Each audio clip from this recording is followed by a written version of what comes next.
Welcome back, class. We're continuing with our Native Americans unit, and we're talking about famous Native Americans today. There's lots and lots of famous Native Americans, and you'll recognize some of them that we talked about. And we've already talked about a few of these in our units, like for example Pocahontas. We've talked about her already when we talked about colonial America and John Smith.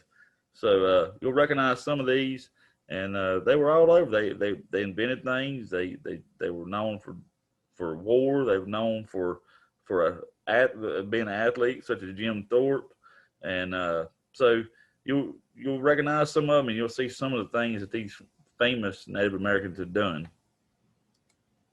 Like I said, there's many Native American Indians who had a great impact and a big influence on society. Famous Native Americans. There are many Native American Indians who had a great impact and influence on society. Here's a list and description of just a few of these great leaders and famous people. So we talked about colonial America. We talked about Squanto and how he helped the Pilgrims first survive that first winter. And but here's a little bit about Squanto, a little more information about him that we're going to talk about. He had a really interesting life. He was sold into slavery, and learned English and taken to America, or not taken to Europe, and there he learned English, and he found his way back homeland, and he found out his entire village had died from a disease, and but then he came back, and that's when he helped the settlers, the Pilgrims, learn how to grow crops and all. So that's one of our famous people. Squanto, 1581 through 1622. Squanto, also called Squantum, lived an interesting life. As a teenager, he first met a group of Europeans led by Captain Weymouth. He learned the English language and traveled back to England with them. After a while, he became homesick and eventually traveled back to his homeland. However, he didn't stay in America long, as he and 19 other members of his tribe were taken captive by the Captain George Weymouth, brought back to Europe, and sold as slaves. Years later, Squanto once again found his way back to his homeland. However, when he finally got home, he found out that his entire village had died from disease. Squanto joined another tribe and lived with them. All right. So about a year later is when the Pilgrims arrived in 1620. And they settled near the Squanto's tribe, and he could speak English. So what he did, he helped establish a treaty between the local Native Americans and the Pilgrims, and he also helped the Pilgrims learn how to catch fish, grow local crops, and survive through the winter. If it had not been for him, they would not have made it through that first winter, because they were ill prepared for everything. And despite all the bad things that happened to Squanto, he still wanted peace and to help others. Squanto continued. Around a year later, the Pilgrims arrived and settled in Plymouth near the Squanto's tribe. Since Squanto could speak English, he helped establish a treaty between the local Native Americans and the Pilgrims.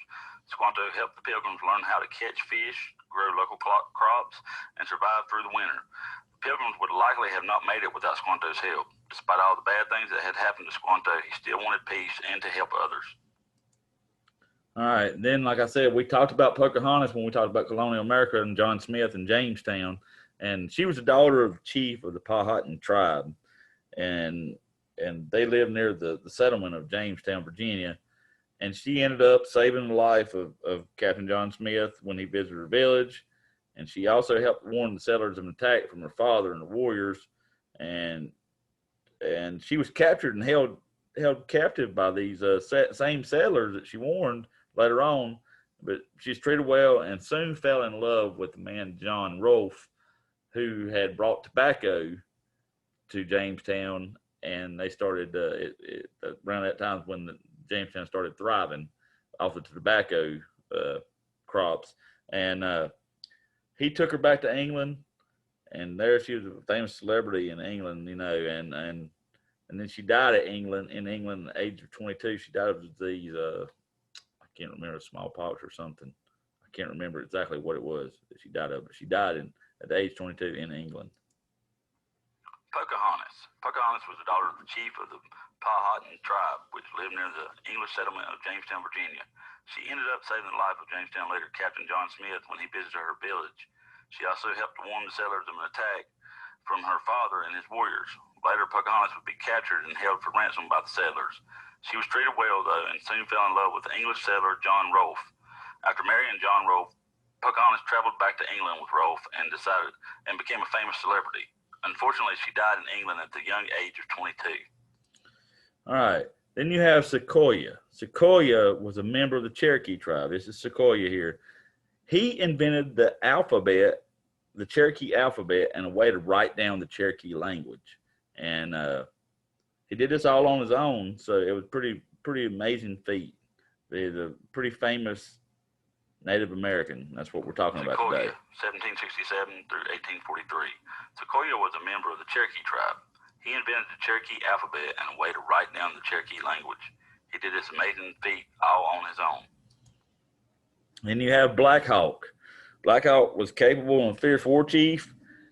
He led tribes. He assisted in the British in the War of 1812, and he fought to save his people from the settlers.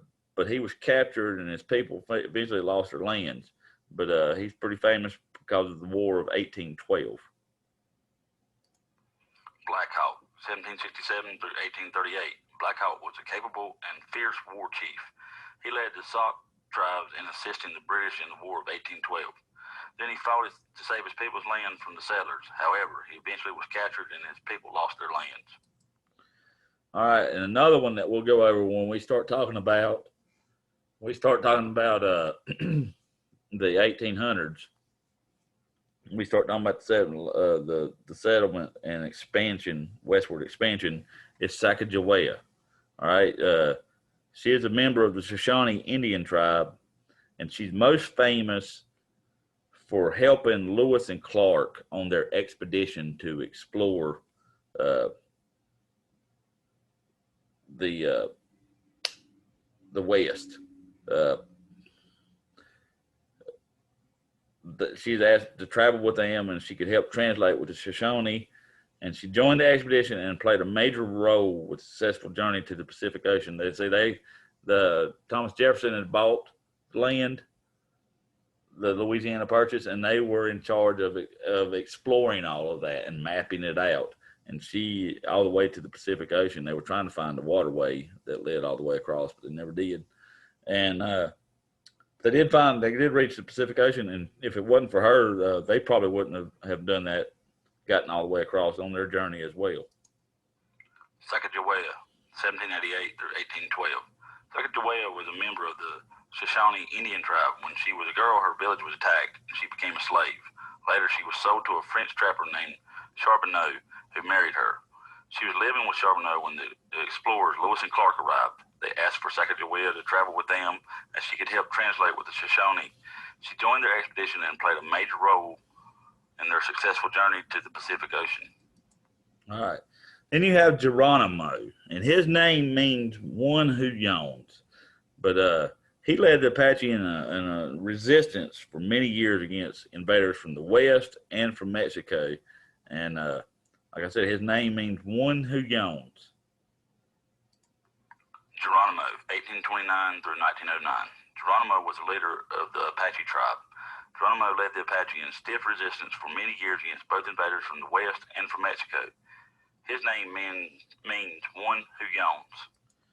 All right, and one of my favorites, Sitting Bull. Okay, he is a famous leader of Lakota Sioux Plains Indians. And he had this premonition that the Sioux would win this big battle against the white man. And he combined forces, and at the Battle of Little Bighorn, he fought against General Custer. And this battle is sometimes referred to as Custer's Last Stand because he wiped them out. He wiped out all the troops. He was outnumbered big time, Custer was, with this, and it was unexpected. And he killed all of Custer's army, every last man, including Custer. Sitting Bull, 1831 through 1890. Sitting Bull was a famous leader of the Lakota Sioux Plains Indians. He was the most known for having a premonition that the Sioux would win a great battle against the white man. Then he led a combined group of warriors from the Lakota, Cheyenne, and Arapaho tribes into battle. This famous battle was called the Battle of Little Bighorn and was fought against General Custer. In this battle, sometimes called Custer's Last Stand, Sitting Bull completely destroyed Custer's army, killing every last man. And our last famous Native American that we're going to talk about today, Jim Thorpe. He's considered one of the greatest athletes of all time. He played professional baseball, basketball, and football, and he also won gold medals in the Olympics for the pentathlon and decathlon in the 1912 Olympics. And he was a great athlete. Jim Thorpe, 1888 to 1953. Jim Thorpe grew up in the Sac and Fox Nation in Oklahoma. He's considered one of the greatest athletes of all time. He played professional baseball, basketball, and football. He also won Olympic gold medals for the pentathlon and decathlon in the 1912 Olympics. All right. So number one, comprehension question. Who did Squanto help learn how to catch fish, grow local crops, and survive through the winter? Who was it he helped? A, kids, B, the Pilgrims, or C, no one? The answer is the Pilgrims. He helped. If it had not been for him, they would not have survived that first winter. Ding, ding, ding. We have a winner. Number two, who invented the Cherokee alphabet and a way to write down the Cherokee language? Was it A, Sequoia, B, George Washington, or C, Jim Thorpe? It is A, Sequoia. Sequoia is the one who invented their alphabet and a way to write down their language. Ding, ding, ding. We have a winner. Number three, who did Sacagawea help on their journey to the Pacific Ocean? Was it A, Stephen Bonnet, B, Lewis and Clark, or C, Hercules? It is B, Lewis and Clark. They were in charge of an expedition all the way to the Pacific Ocean after the purchase of the Louisiana purchase, and she was a big help translating and doing, and they probably wouldn't have navigated and been able to get there if it wasn't for her. Ding, ding, ding. We have a winner. Number four, whose name means one who yawns? A, Geronimo, B, Pocahontas, or C, John Smith? It is A, Geronimo. Geronimo helped with invaders from Mexico and from the West with his tribes, and his name means one who yawns. Ding, ding, ding. We have a winner. Number five, which Native American is considered one of the greatest athletes of all time? Was it A, Black Hawk, B, Jim Thorpe, or C, Johnny Depp? It is B, Jim Thorpe. He won gold medals. He played basketball. He played football, and he played baseball. So he was a great athlete. Ding, ding, ding. We have a winner. And that is all for today with the famous Native Americans. We'll be back with more Native American units next time or next week. So be sure you go on here, go on your Schoology, read through this, submit it so you get credit. And I will see you next time. You all have a very good day.